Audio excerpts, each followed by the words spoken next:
ఈ న్యూమరికల్ కనుక అబ్జర్వ్ చేసినట్లయితే మనం if R denotes the distance between the sun and earth and the angular momentum of the earth around the sun is proportional to అంటున్నాడు. Angular momentum దేనికి proportional అంటున్నాడు. మనకు కొన్ని options ఇచ్చాడండి, ఆ టర్మ్స్ లో మాత్రమే ఇచ్చాడు మనకి. అబ్జర్వ్ చేయండి. నా ఏమైతే angular momentum L is equals to MBR మనకు తెలిసిన విషయమే. Okay, L is directly proportional to R అని చెప్పేసి ఆర్ పెట్టేయచ్చు, కానీ అలా కాదండి. సో ఏదో రిలేషన్ అడిగాడు దీని రెండింటి మధ్యలో, సన్ అండ్ ఎర్త్ మధ్యలో.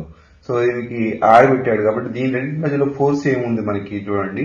So Newton's law of gravitation మనకి ఇక్కడ ఫోర్స్ ఉంది, దాన్ని బ్యాలెన్స్ ఎవరు చేస్తున్నారు, సెంట్రిపిటల్ ఫోర్స్ దాన్ని బ్యాలెన్స్ చేస్తున్నారు.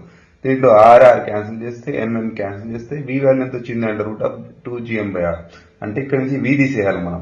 వి పెట్టేసేయండి gm/r అని చెప్పేసి పెట్టేస్తే మనకి. సో మనకి ఇదంతా కాకుండా ప్రపోర్షనల్ దేనికి ఉంది, ఆర్తో ఉంది కదా మనకు ప్రపోర్షనల్, ఆరే కదా మనకు కావాల్సింది. సో మనం ఆర్ తీద్దాం.